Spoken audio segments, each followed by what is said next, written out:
Bismillahirrahmanirrahim. Assalamualaikum warahmatullahi wabarakatuh. Bismillah, alhamdulillah, wassalatu wassalamu ala habibillah Sayyidina Muhammad ibn Abdillah wa ala alihi wa sahbihi wa mawalah. Subhanaka la ilma lana illa ma 'allamtana innaka antal alimul hakim. Wala hawla wala quwwata illa billahil aliyyil azim. Allahumma rabbi syrah lana sudurana wa yassir lana umurana wahlul 'uqdatam min alsinatina yafqahu aqwalana. Allahumma fakkihna fid din wa 'allimna at-ta'wil. Allahumma alhimna marashida umurina wa a'idhna min syururi anfusina birahmatika ya rabbal alamin walhamdulillahi rabbil alamin. Ahlan kepada sahabat-sahabat semua, Kak Marwani Ahmad, Faridah Manaf, Marziah Ali, Yaya Lia, Maryam Ismail, Jia dan juga semua sahabat-sahabat yang lain. Kita bertemu pada siri yang ke-49 dalam pengajian sirah peperangan Rasulullah sallallahu alaihi wasallam. Seperti biasa, sebelum kita mulakan, apa kata sama-sama kita perbetulkan dahulu niat kita. Moga-moga pertemuan kita adalah kerana Allah Subhanahu wa taala. Nawaitu ta'alluma wa ta'lim wa tadhakkura wa tadhkir wa naf'a wal intifa' wal ifadata wal istifadah wal hatha 'ala tamassuki bi kitabillah wa sunnati Rasulillah sallallahu alaihi wasallam wa du'ai ila al-huda wa dalalati 'ala al-khair ibtigha'a wajhillah wa mardatih wa qurbih wa thawabih. Amin amin ya rabbal alamin. Amin amin ya rabbal alamin. Mohon dia sebaik sahabat-sahabat untuk bantu share, bantu untuk kongsi, bantu untuk sebar luas tak rakan-rakan yang lain. Moga-moga lebih ramai yang beroleh manfaat insya-Allah. Pada malam ini kita telah tiba pada muka surat. Kita telah tiba pada muka surat yang ke-96. Pada muka surat 96 pada bulan Safar, bulan yang kedua, tahun yang keempat Hijrah. Lalu muka surat 96. Mohon sahabat-sahabat bantu catatkan di ruang komen muka surat 96 daripada buku peperangan Rasulullah sallallahu alaihi wasallam yang kebanyakan daripada sahabat-sahabat ada. Lalu kata penulis buku, pada bulan Safar adalah bulan yang kedua pada tahun yang keempat Hijrah, telah berlakulah ba'ath ataupun pengutusan rombongan Marthad bin Abi Marthad. Lalu apakah kisahnya? Peristiwa ini berlaku di Ar-Raji'. Ar-Raji' adalah nama kawasan yang mana berlakunya peristiwa ini. Peristiwa yang menyedihkan, peristiwa yang menyayatkan hati. Kalau lebih detail kita nak tahu, sahabat-sahabat boleh rujuk dalam kitab Ar-Rahiqul Makhtum yang kita telah baca sebelum daripada ini. Maka penulis buku membawa pada waktu itu bilangan, dia bukan tentera pun. Lalu sebenarnya ianya bukan perang. Ini adalah rombongan yang keluar untuk mengajar Al-Quran. Nanti kita akan baca kisahnya. Lalu sebenarnya bukan bilangan tentera. Bilangan rombongan ini adalah 10 orang. Dan amir dia, ketua dia adalah Marthad bin Abi Marthad Al-Ghanawi dan juga ataupun Asim bin Thabit. Marthad bin Abi Marthad kita dah pernah baca kisah dia. Kita tengok balik Marthad bin Abi Marthad, bagaimana dia menggunakan taktik untuk bergabung dengan Nabi, namun pada waktu itu dia join orang Quraisy. Allahumma salli ala Sayyidina Muhammad. Bukan Buat, Safwan Zi al-Ushairah. Sebentar.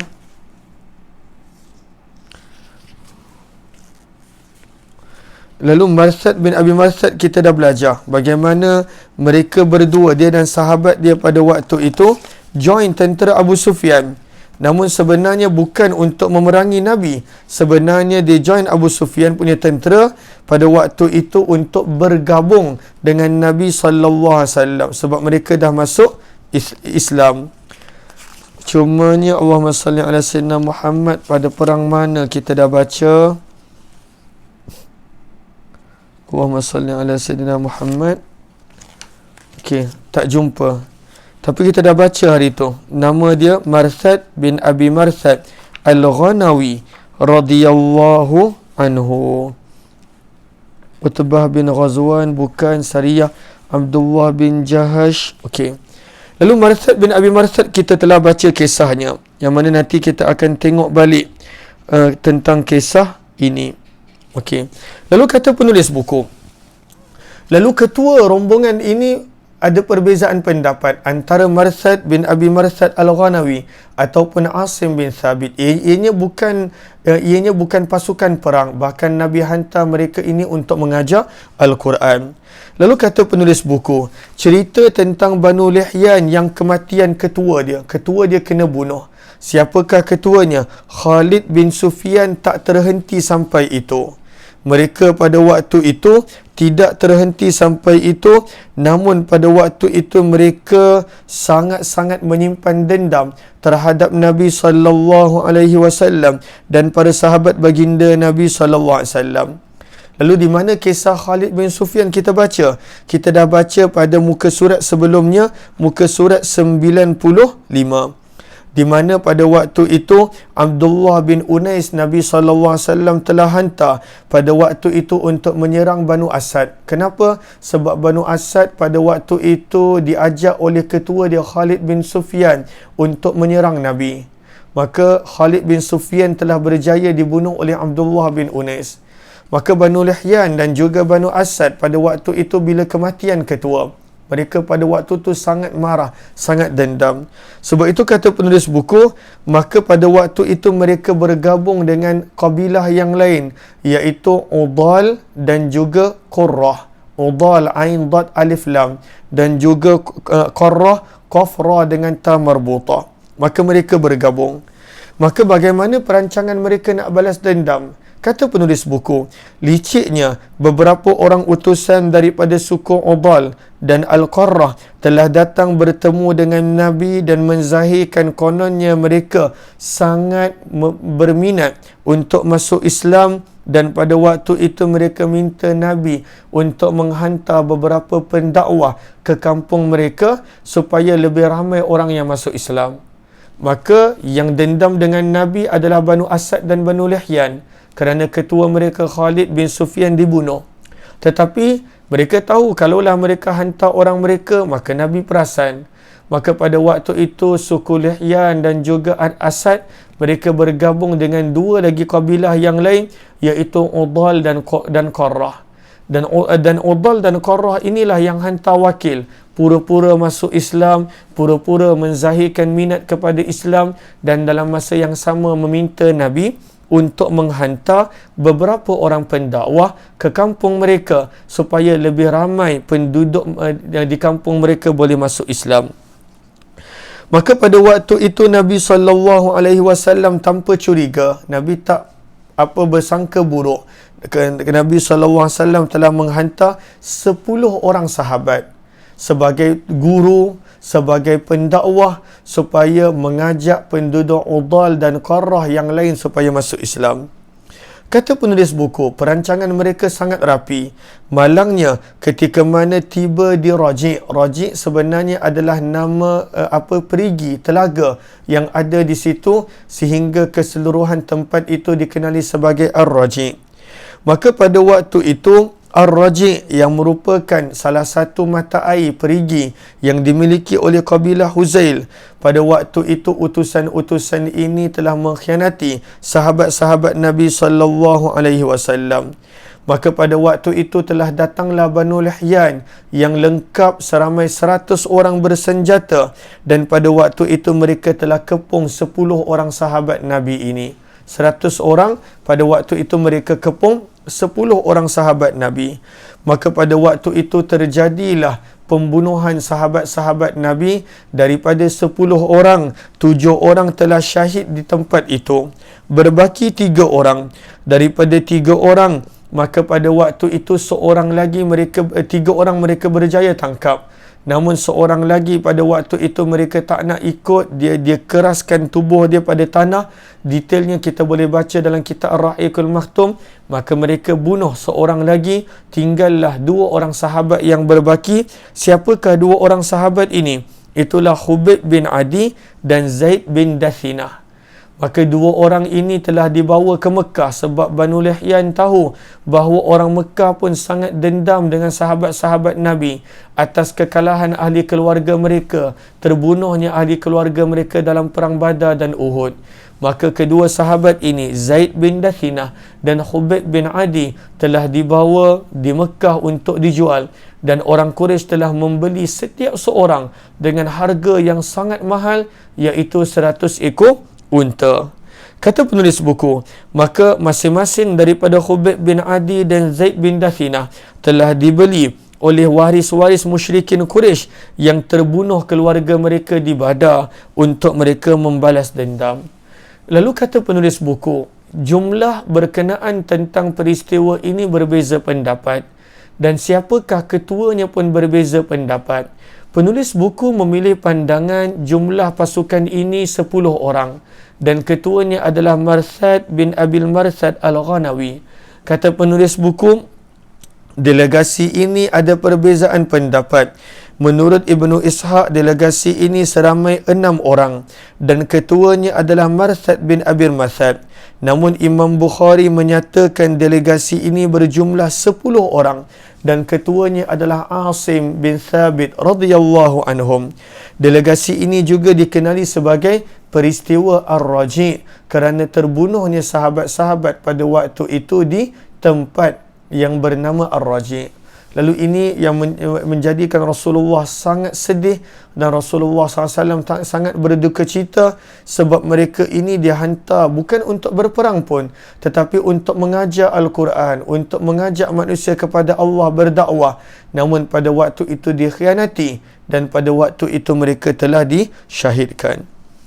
Lalu daripada 2 orang sahabat, Zaid bin Dathinah dan Khubayb bin Adi, pada waktu itu mereka bakal dibunuh oleh waris-waris daripada keluarga yang ada kehilangan ahli keluarga mereka masa perang Badar.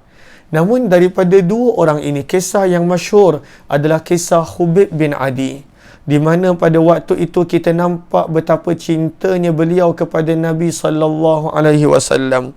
Sebab itu penulis buku membawakan salah satu daripada peristiwa yang berlaku kepada Khubayb bin Adi ketika mana beliau nak dibunuh.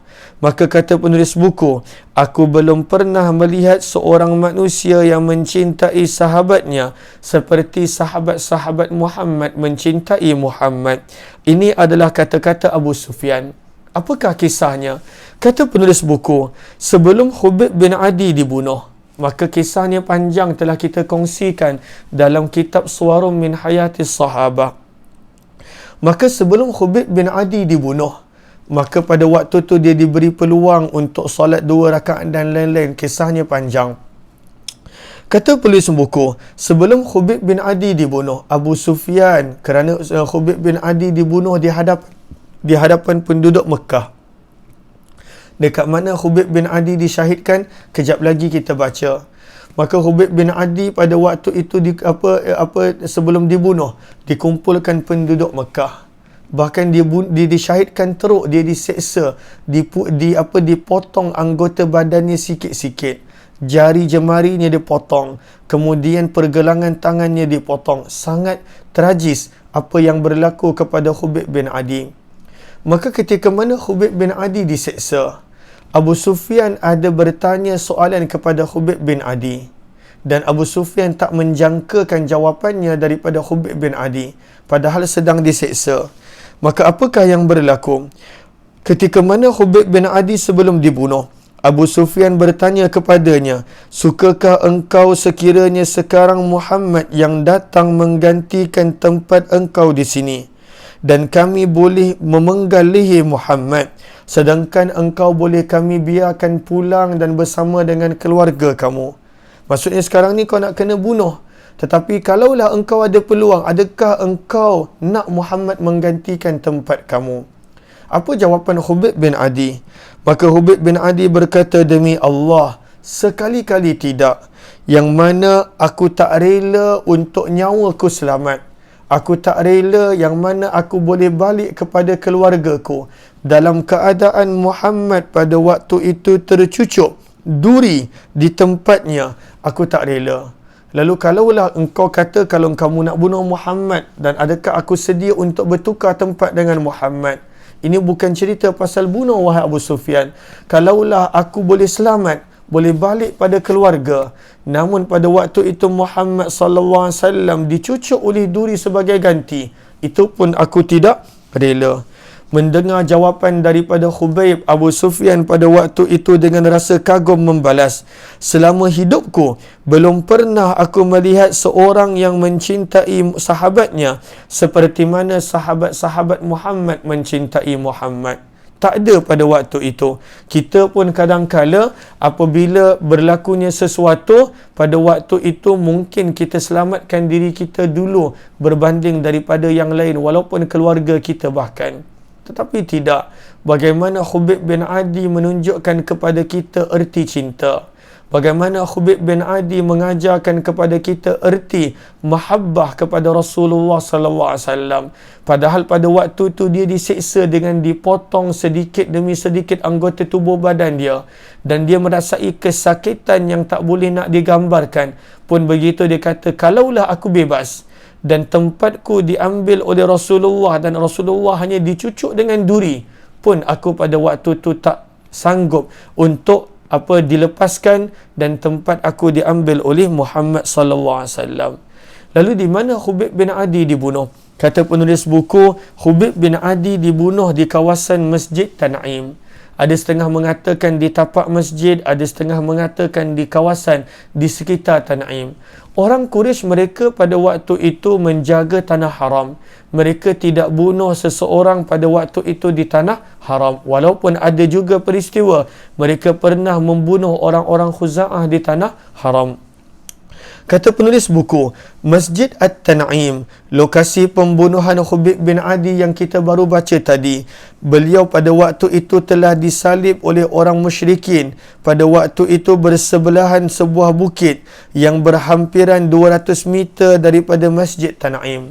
Maka ianya berada lebih kurang 200 meter daripada Masjid Tan'im. Jarak masjid ini daripada Masjidil Haram adalah lebih kurang 7.5 km di pinggir kanan jalan menuju ke Madinah.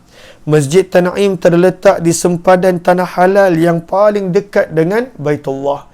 Di manakah tanah halal yang paling dekat dengan Baitullah? Adalah Tan'im. Sebab itu ramai orang bila nak buat umrah pada waktu itu dia berniat daripada Tan'im. Malah diiktiraf sebagai salah satu daripada mercu tanda Mekah dengan reka bentuk Islam yang unik dan tersendiri. Maka inilah tempat yang mana Khubayb pada waktu itu disyahidkan, berhampiran dengan Masjid Tan'im, kata penulis buku. Lalu Masjid Tan'im ini, kata penulis buku, dikenali juga sebagai Masjid Aisyah. Kenapakah Masjid Tan'im dikenali sebagai Masjid Aisyah? Sebab daripada kawasan ini Aisyah pernah berniat umrah. Apakah kisahnya? Kata penulis buku, menariknya tentang masjid yang sama ini, ianya juga dikenali sebagai Masjid Aisyah kerana lokasi ini menjadi tempat Aisyah berniat ihram untuk menunaikan umrah setelah Rasulullah menyuruhnya melakukan demikian pada tahun Hajjatul Wada'. Pada tahun Hajjatul Wada', tahun yang ke-10 Hijrah. Di sini penulis buku meletak tahun 9, tetapi sebenarnya tahun yang ke-10 Hijrah. Maka dalam sepotong hadis riwayat Jabir bin Abdullah yang panjang lebar, maka diceritakan Aisyah ketika mana sempat melakukan rukun-rukun haji, pada waktu itu Aisyah telah haid, telah datang bulan, telah haid. Maka beliau tak sempat buat umrah, beliau hanya sempat buat haji. Maka pada waktu itu beliau telah berkata dengan Nabi sallallahu alaihi wasallam, "Wahai Rasulullah, kamu semua telah berjaya menyelesaikan haji dan umrah, namun aku tidak sempat melakukannya kerana aku tak dapat melakukan tawaf." Maka Nabi SAW menyuruh Abdul Rahman bin Abu Bakar yang merupakan saudara dan adik-beradik kepada Aisyah untuk bawa Aisyah ke Tan'im, dan pada waktu itu Aisyah boleh berniat dan berniat umrah daripada Tan'im. Maka sebab itu tempat ini juga dikenali sebagai Masjid Aisyah. Kemudian penulis buku bawakan kepada kita garis sempadan yang ada berhampiran dengan Masjid Tan'im yang menunjukkan berakhirnya sempadan tanah haram dan bermulanya tanah halal, dan kemudian pada bawah dibawakan gambar tentang Masjid Tan'im ataupun Masjid Aisyah yang kita boleh nampak dengan jelas pada gambar muka surat yang ke-97. Kemudian penulis buku membawakan tajuk berkenaan tentang rombongan Al-Munzir bin Ammar. Ini pun satu peristiwa yang menyedihkan, berlaku pada bulan yang sama dengan peristiwa tadi. Berlaku pada bulan Safar. Lalu pada bulan Safar ada dua peristiwa yang menyedihkan, berlaku kepada para sahabat Nabi pada tahun yang keempat Hijrah. InsyaAllah yang ini kita baca sebentar, kita baca esok insya-Allah, iaitu peristiwa Bir Al-Ma'una ataupun peristiwa Telaga Al-Ma'una. Terima kasih kepada sahabat-sahabat yang bersama dalam program Sirah pada malam ini. Kita jumpa esok jam 8.30 pagi dalam Hayati Quran dan 9.10 pagi dalam sambungan peristiwa Sirah ini. Jika ada di antara sahabat-sahabat yang ingin untuk membuat pembelian buku Sirah, maka boleh sahaja tekan link yang berada di ruang komen. Kita jumpa lagi insya-Allah. Wabillahi taufiq wal hidayah. Assalamualaikum warahmatullahi wabarakatuh. Terima kasih semua.